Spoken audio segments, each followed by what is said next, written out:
Today we're going to go over how to solve a different type of equation. So up until now, we did linear equations and linear inequalities. So we're going to talk now about how to solve absolute value equations. So we're going to start out just with this. Like if I ask you what the absolute value of -5 is, some of us might remember, some of us might not, but the absolute value of -5 is 5. Hey, by the way you say that, again, those two straight lines, those symbols mean the absolute value. That's how you would say that. Absolute value means this. So if you want to add this to your nose. Absolute value means the distance from 0.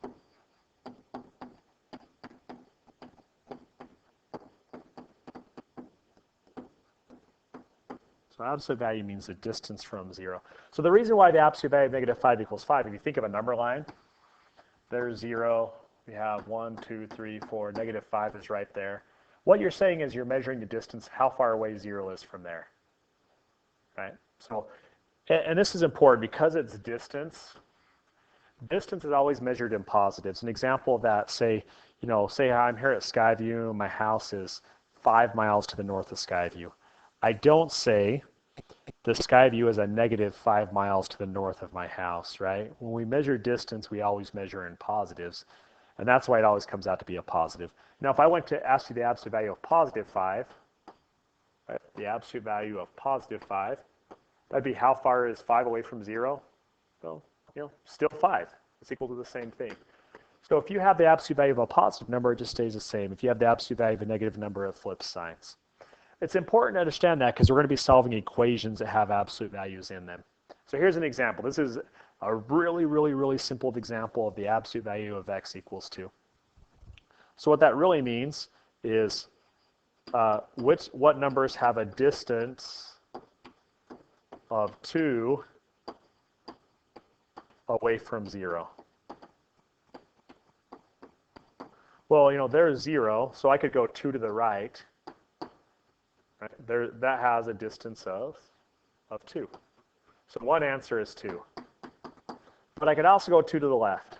So if I go 2 to the left, that would put me at -2. So -2 also has a distance of 2 away from 0.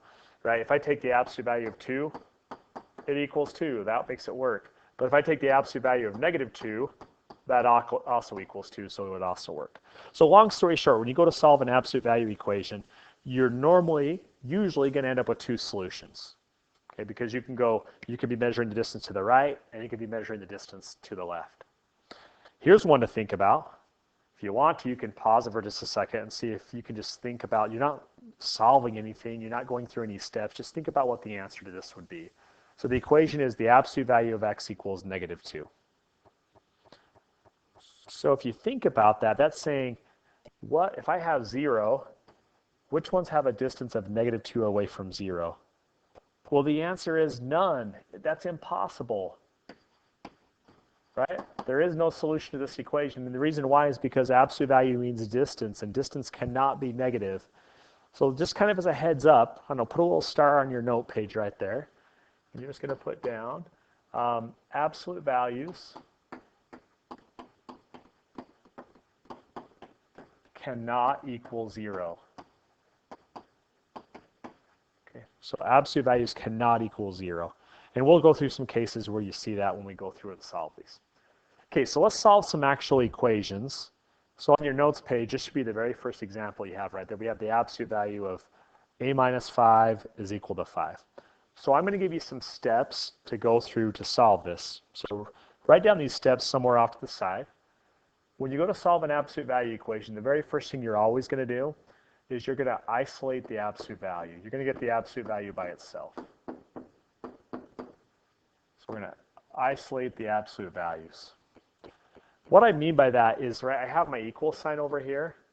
I don't want anything over here outside of the absolute value signs. And in this case, we're already good. That step number 1's already done for us, right? There's nothing out here outside of the absolute values. So step number 1 is done for us on this problem.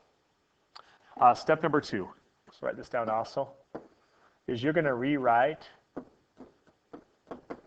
you're going to rewrite the absolute value equation as two separate equations.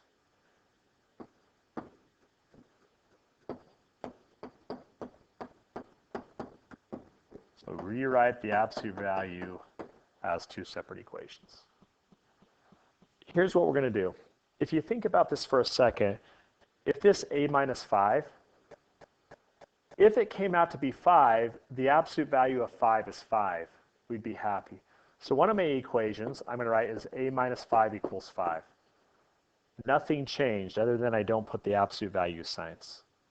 For my second equation, I'd also be happy if that inside part came out to be negative 5. And again, the reason why is because the absolute value of negative 5 also equals 5.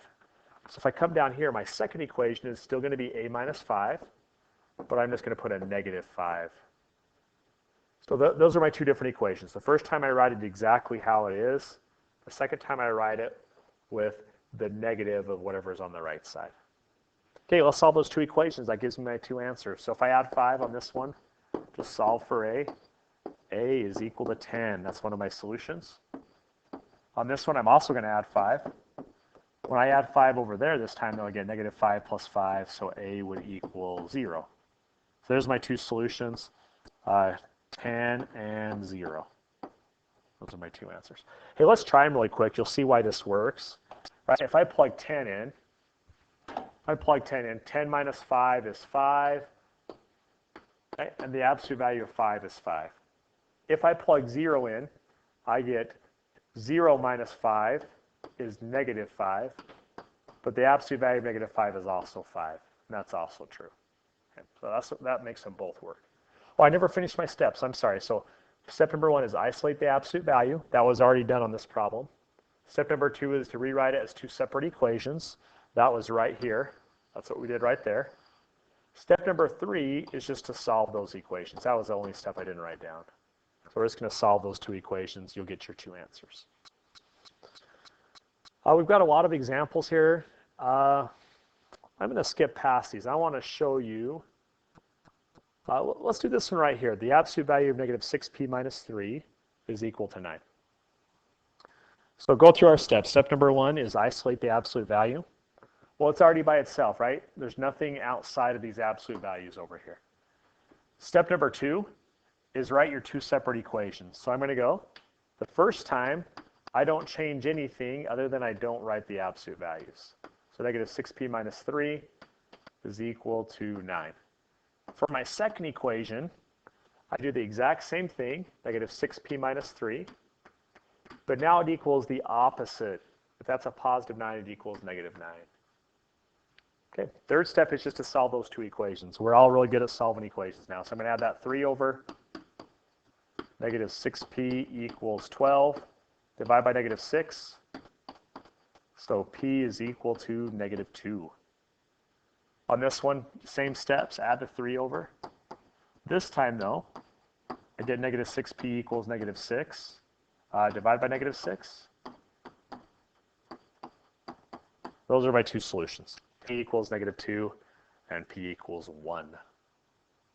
Let's do this other equation, too, because on this one, we actually get to do step number 1. It's really exciting, right? Could use all 3 of our steps. So step number 1 is I want to isolate the absolute value. I want this absolute value by itself. Well, it's not because I've got this 6 over here. So step number 1 is get that absolute value by itself. So I'm going to get rid of that 6 by subtracting 6. That means I have to subtract 6 from that side. That goes away. Now step number 1 is done. I've got the absolute value by itself. 20 minus 6 is 14. Okay, step number 2, write your two equations. So I go n plus 9 equals 14. Don't change anything. Or n plus 9 equals negative 14. Okay, solve those two. These are pretty easy ones to solve. Minus the 9 over. N equals 5. It's supposed to be a 9 there. Minus 9 over here. N equals negative 23. Okay, there's my two solutions. So that first step again is you want this absolute value by itself, so get rid of whatever's on the outside. Here's another one that you have to isolate the absolute value. Let's do this one. I have negative 6 times the absolute value of 7n minus 7 equals negative 84. So again, I want to get this by itself. those are times together. So to get rid of it, I'm going to divide. So divide by negative 6. Divide by negative 6. They cancel out. I have the absolute value of 7n minus 7 equals, I would divide those two. The two negatives make it a positive. I'm pretty sure that comes out to be 14. Now I've got the absolute value by itself. Now write it your two different equations. 7n minus 7 equals 14. 7n minus 7 equals negative 14. Okay, you would solve those two and it'd give you your two solutions. I'm actually going to skip past that just for the sake of time, but you would just solve those like you would any other equation. Okay, a couple things. I want you to look at this one. Put a little star by this example. This is really important. My star doesn't want to write very well. When you go to solve this, the first thing is get the absolute value by itself. That's always the first thing you do, which this one's already done, right? The absolute value is already by itself. Okay, this is really important. This problem has no solution. The reason why I know that is because an absolute value cannot equal a negative. Remember, absolute value means a distance from 0. Well, you can't have a distance of negative 11. So just be careful. If you have an absolute value that equals a negative, don't go any further. Do not start solving and don't write your two equations. You just have, it's going to be a no solution. If you look at this next one, this is where it gets a little bit tricky. If I look at this one, hey, this is equal to a negative, but don't say no solution yet. I need to get this absolute value by itself first before I decide if it has a solution or not. So that's negative 4 times that. I'm going to divide by negative 4. Those cancel out. The absolute value of 2n equals, the two negatives make it a positive. 80 divided by 4 is 20. Okay, now I get down to here. Now I check. Is it okay? Well, the absolute value now equals a positive 20. That's okay. So now I can solve this. So I just go 2n equals 20. That's my first equation. 2n equals negative 20. That's my second equation. Divide by 2. n equals 10. Divide by 2. On the second equation, divide by 2. So n equals negative 10. Okay, there's my two solutions. So when you're checking for a no solution problem, make sure that you've isolated the absolute value first. If it equals a negative, can't be solved. There's no solution. If it's a positive, then go for it. Do step 2 and 3 after that. That's pretty much all there is to it. I'm trying to see if there's any like crazy examples we've missed. I think we're all good here. One thing to be careful with, let's do this first one. When I'm trying to isolate the absolute value, if the negative 6 is next to the absolute value, that means you're timesing, so you have to divide. If it's a separate term, this negative 6 is separate, then you're going to add or subtract. So on this one, I would add 6 first. That would make that 0 and add 6. So now I'd have the absolute value of negative x minus 9 equals negative 17. Now just stop there for a second. I have the absolute value by itself. It equals a negative. You can't do that. That's a no solution. Okay, so I would not have a solution over there.